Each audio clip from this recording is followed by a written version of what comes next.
के दुख की तरह तंगी को सहन करता हुआ साक्षी रूप से बैठा रहता है। अंत में भगवान का धाम सुख रूप व आनंद रूप प्रकट होने पर उसको मालूम होता है कि ठीक है, मैंने जो पाना था वह पा लिया। इसलिए बुद्धि जब तक इन बंधनों को पहचान नहीं लेती, इनका अंत महान दुख में होता है, तब तक वह इन बंधनों को छोड़ने के लिए पक्ष में भी नहीं होता। जब इन बंधनों को पहचान कर समझते समझते टालना आ जाएगा, तब होगा मन का निर्मित टिकाव। अर्थात मन बिना बाहर किसी शर्त के अपने आप में टिक जाएगा। मन का टिकाव करने के लिए शास्त्रों में कई उपायों का वर्णन है, जैसे मंत्र, जप, औषधि सेवन, नशे इत्यादि वाली। परंतु इनके सहारे होने वाला मन का टिकाव सदा बना रहने वाला नहीं। न बना रहने के अतिरिक्त मन का टिकाव मौके जरूरत के समय पर होगा भी नहीं।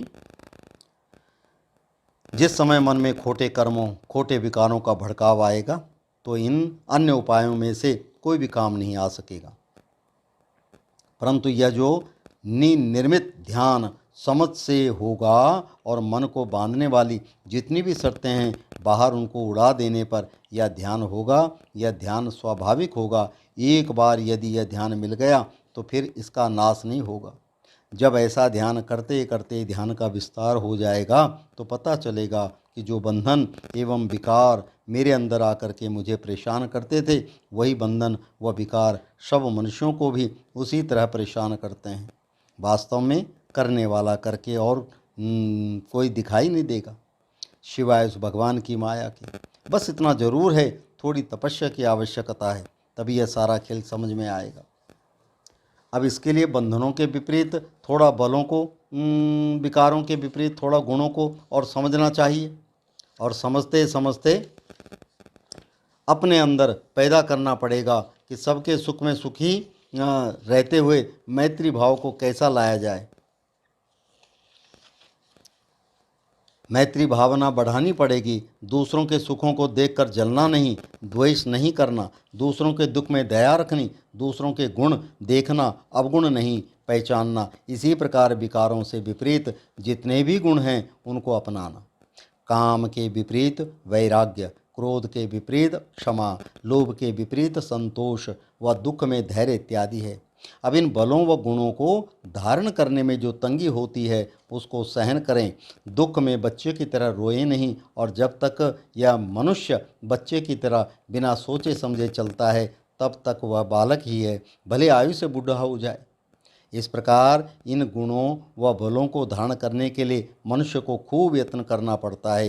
रात्रियां जागकर अकेले बैठकर ध्यान में मन को जगाना पड़ता है, जिससे कि अपने अंदर दोषों का ज्ञान हो, उनको हटाने के लिए गुण पैदा करने का यत्न हो। इस संबंध में एक दृष्टांत इस प्रकार है। कोई एक अफसर था, उसकी रहने के लिए अपनी एक बड़ी कोठी थी, उसके साथ एक आंगन भी था जिसमें 200-300 आदमी आराम से बैठ सकते थे। एक बार उसी स्थान पर मेला वगैरह लगने के कारण काफ़ी लोग दूसरे स्थानों से वहां आए हुए थे। उस मेले में बाहर से आए हुए लोगों में कुछ गरीब जनता भी थी, जिसको बेचारे छोटे छोटे बच्चों के साथ मेले में अधिक भीड़ के कारण रात व्यतीत करने के लिए उचित स्थान नहीं मिला था। अब ऐसे रात के समय में कोई उचित स्थान न मिलने पर उन्होंने उसी अफसर की कोठी के बाहर जो थोड़ी जगह थी, उसी में अपनी रात व्यतीत करने का विचार किया। अब वह अफसर जैसा कि आराम वाले स्वभाव का था, वह चाहता था कोई भी उसकी नींद खराब न करे।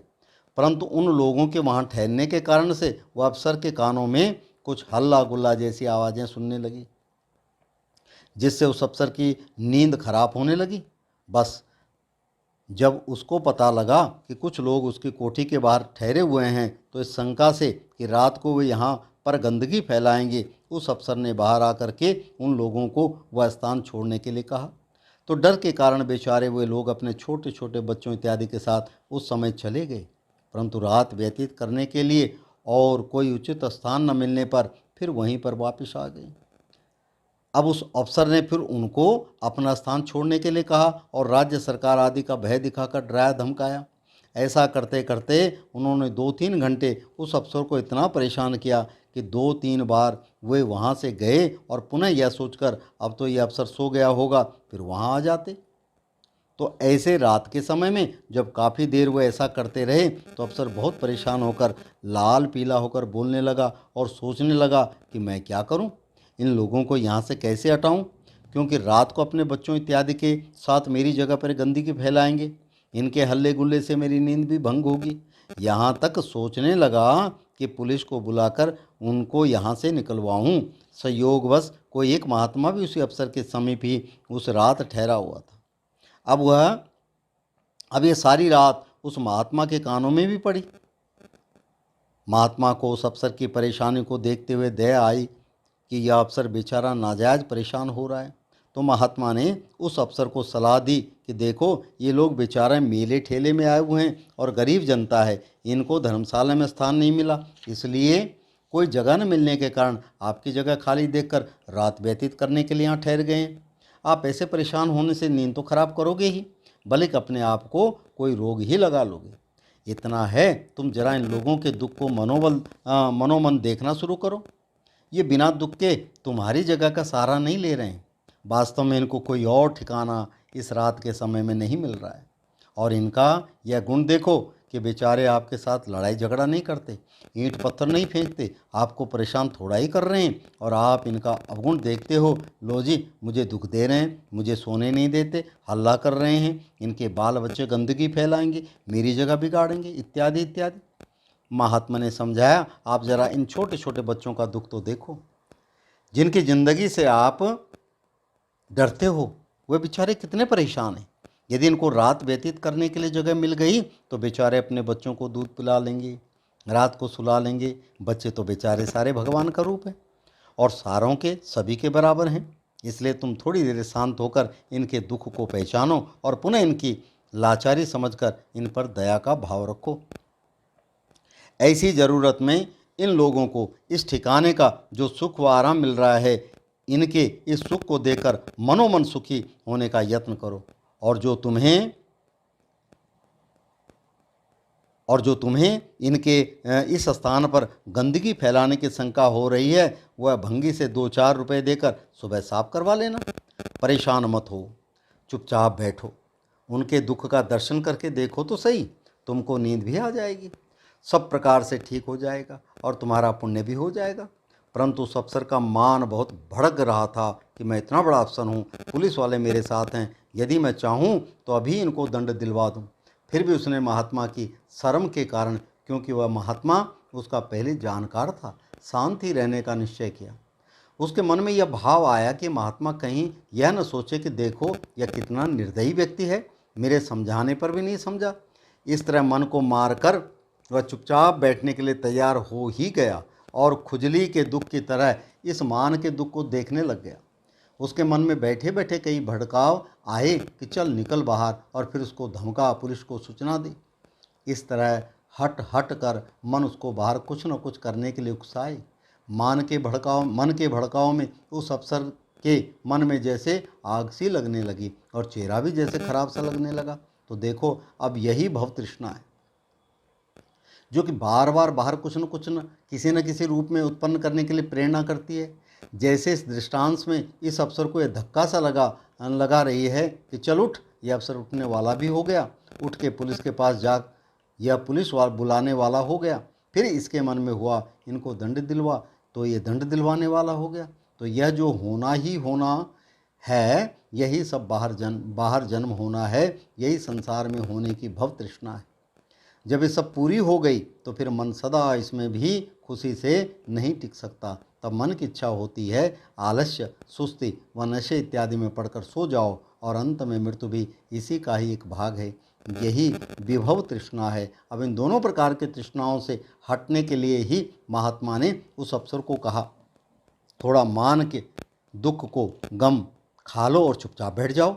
परंतु चुपचाप बैठने पर भी उस अफसर का मान शांत नहीं हुआ। मन बार बार मान को याद करके यूँ रोने लगा कि देखो, इतना बड़ा अफसर हूँ, 3-4 बार मना करने गया, परंतु इन लोगों ने मेरी एक भी नहीं मानी और मेरी जगह पर ज़बरदस्ती आकर सवार हो गई। परंतु साथ ही उसको महात्मा की बात याद आई कि यह मैं जो बाहर के अधिकार आदि के सहारे से मिली हुई है, वह सदा एक जैसी नहीं बनी रहती। देखो, जीते जी वह काम नहीं आ रही, अब पुलिस वालों को बुलाने जावे तो वे इन लोगों को निकाल कर चले जाएंगे। यहाँ से जाने पर उनको जब कोई उचित स्थान नहीं मिलेगा तो वे लोग फिर आ जाएंगे। मेला ठेला है, कौन उनको रोकेगा। तो अब यह बतलाओ कि इस तरह से यदि कोई चाहे कि वह संसार की वस्तुओं से सुख ले, संसार में अपनी मैं पैदा करके अर्थात सामर्थ्य शक्ति पैदा करके सुख ले, तो ऐसा मनुष्य तो जब तक नादान है बच्चा ही समझना चाहिए। मूर्ख तो कोई कहना ठीक नहीं, क्योंकि ये तो स्वाभाविक सबके साथ है। अब चुपचाप बैठने पर जैसे उस अफसर को मान का बंधन तंग कर रहा था, ऐसे ही सुख का राग भी तंग करने लगा कि निद्रा नींद नहीं आ रही, क्योंकि हल्ला गुल्ला कर रहे हैं। द्वेष का जहर भी चढ़ने लगा। भंगी को बुलवा कर सफाई करवाने का बोझा भी परेशान करने लगा। परंतु वह अफसर धीरज से इस सारे दुख को देखता ही रहा। वह महात्मा की बात को याद करता हुआ बार बार मन को समझाता ही रहा कि एक रात की बात है, कल तो मेला ही समाप्त है। आज भलिक दया करके पुण्य कमा लो, इतने लोग तुम्हारी जगह का लाभ उठा लेंगे और कोई इतनी लंबी चौड़ी समस्या भी नहीं। गंदगी वगैरह सुबह भंगी को 2-4 रुपए देकर साफ करवा लेना। ऐसा करते करते आध पौना घंटा ही लगा। बस वह मन के अंदर एक ऐठन सी ही थी, खुजली की तरह रड़कती नीचे बैठ ही गई और उसके बैठते उसे एकदम नींद आने लग गई। वह नींद में पड़ गया। फिर सुबह 5 बजे उठकर सबसे पहले महात्मा के पास गया तथा जाकर बोला, महाराज आपने मुझे रात बचा लिया, अन्यथा सारी रात इन्होंने मुझे परेशान करना था और मुझे पीछे पता लगा महाराज आपने मेरा पुण्य भी करवा दिया। इतने लोगों का भला हो गया और नहीं कम से कम वे आराम से तो ले ही गए। अब शास्त्र का इस विषय में यही आदेश है। जिस प्रकार महात्मा के वचनों पर विश्वास करके उस अफसर ने दुख सहन करते हुए बंधन एवं विकारों को टालकर सुख शांति का अनुभव किया, उसी प्रकार आप भी अपने अंदर को मुंह मोड़ कर देखो। सबके अंदर यही रामलीला हो रही है। अंदर ही रावण है, कंस भी है, वो खूब अत्याचार कर रहे हैं और तुम्हें अर्थात प्रजा को खूब परेशान कर रहे हैं। आप ऐसी जगह जाओ जहाँ अयोध्या के राजा राम उत्पन्न हुए। अयोध्या से अभिप्राय उस जगह से है जहाँ युद्ध की योग्यता ही नहीं रहती। जैसे कि ऊपर कहे हुए दृष्टांत में अफसर के अंदर युद्ध की योग्यता ही नहीं रही, बस ऐंठन कम होते होते धीरे धीरे उसका मन नीचे बैठ गया। तो हर एक बंधन का मन इसी तरह बैठेगा और अंत में भगवान शंकर का राज होगा, जहाँ सुधा देवताओं का अमृत रूपी बरसेगी। यही भगवान विष्णु का वैकुंठ धाम हो जाएगा। यदि एक बार दृष्टि में पड़ गया तो सदा के लिए ऐसा हो जाएगा कि पाने की वस्तु तो अंदर ही है, परंतु इसके लिए थोड़ा यही है कि बंधनों को पहचानना, थोड़ा त्याग करना, वैराग्य उत्पन्न करना, अर्थात सुख के कारण मन जो बाहर जा रहा है थोड़ा उस सुख से मन को हटाना। उसी तरह जैसे कि दिए गए दृष्टांत में उस अफसर ने किया, यही आपने दिनों दिन के जीवन में पहचानते हुए करना है। अन्यथा यह विकारों की अग्नि मनुष्य को एक क्षण के लिए भी शांति का अनुभव नहीं करने देती और अंत में मनुष्य उन्हीं की उलझन में फंसा हुआ कई रोगों का शिकार होकर मृत्यु को प्राप्त होता है। संसार में रहते हुए भी मनुष्य ने एक दिन यही देखना है कि सुख के साधनों का एकत्रीकरण बचपन वाले मन के लिए ही ठीक था और सारी आयु बच्चा ही बने रहना ठीक नहीं। मनुष्य के लिए अनर्थ का कारण मन का बाहर के सुखों के पीछे अत्यधिक भागना ही है। परंतु यह ज्ञान बिना अपने आप समझे, बिना थोड़ा हिम्मत उद्योग किए व बिना त्याग किए किसी को अपने मन में कैसे मिल सकेगा। इसलिए यही है कि मनुष्य को स्वयं ही तैयार होकर के अपने अंदर की आँख पहले खोलनी है। अंदर की आँख खोलने के लिए थोड़ा नींद का भी मोह त्यागना और थोड़ा मन को भी जगाना। इन्हीं शब्दों के सहारे जिनका कि अभी वर्णन किया गया है, ये शब्द उन परमेश्वरों के शब्द हैं जिन्होंने प्रकृति के सभी बंधनों से निकलकर यानी कि मुक्त होकर सच्चा सुख देखा है। उन्हीं के शब्द अभी तक नीचे हमारे समय तक चले आ रहे हैं। इन्हीं शब्दों द्वारा सारे बंधनों को पहचानना, इनको त्यागने का, खुजली के समान जो दुख है उसको सहन करना, ऐसा अभ्यास करते करते एक दिन पता चलेगा कि दुख मिटने लग गया तथा सुख आने लग गया। इन बंधनों के संस्कार जो अंदर जमे बैठे हैं धीरे धीरे क्षीण होने लग गए। क्षीण होते होते सारे बंधनों की याद इस प्रकार मन से टल जाएगी जैसे कि पहले कभी आई ही नहीं थी। तो आज सारा कहने का निष्कर्ष यही है कि अविद्या, मान, मोह, राग, द्वेष, संशय, शील व्रत, परामर्श यानी कि कर्तव्य संबंधी बहुविचार, दृष्टि और इनके अतिरिक्त दो और हैं जिनसे कि मन बाहर संसार में खुला रहता है। इसका मुख्य कारण मन का संशय है। यदि ऐसा न हो तो कहीं कुछ जानने का ही शायद न रहे। वे दो बंधन हैं, रूप राग अर्थात नाना प्रकार के रूपों का राग, अरूप राग अर्थात इन्हीं रूपों की घटना के चक्र में मन के सोचने की आदत। ये सारे 10 बंधन हैं। इन्हीं की संतान है काम, इच्छा, क्रोध, लोभ आदि विकार तथा इनके साथ ईर्ष्या, मत्सर, अधीरता व और भी नाना प्रकार के भय इत्यादि। जब भी ये विकार इत्यादि आएंगे इनकी एक तरंग आपको अपने मार्ग रास्ते पर चलने के लिए बाहर धक्का सा देगी तथा बुद्धि से कुछ भी सोचने नहीं देगी। अब स्मृति में रहकर आपने उस तरंग को पहचान कर देखना है कि जिधर यह ले जाना चाहती है वहाँ क्या रखा है। यदि इस प्रकार पहचान हो गई तो समझो शत्रु दिख गया। तो जैसे ये विकार पहचानना, ऐसे ही इनको जन्माने वाले उन बंधनों को पहचानना और उन बंधनों से भी ऊपर अविद्या तक पहचानना तथा देखते ही देखते अविद्या को भी उसी तरह टाल देना जैसे कि मान को उपयुक्त दृष्टांत में उस अफसर ने टाला, वह टाल करके सुखी हुआ। इस प्रकार अविद्या के टलते ही शांत साक्षी भाव से टिकने से आपको अंत में सुख मिलेगा। तो ये ही सारा करने का है और यही जानने का है। बस यही आज कहे हुए का सारा निचोड़ है। बोलो श्री नारायण भगवान की जय, सद्गुरुदेव महाराज की जय।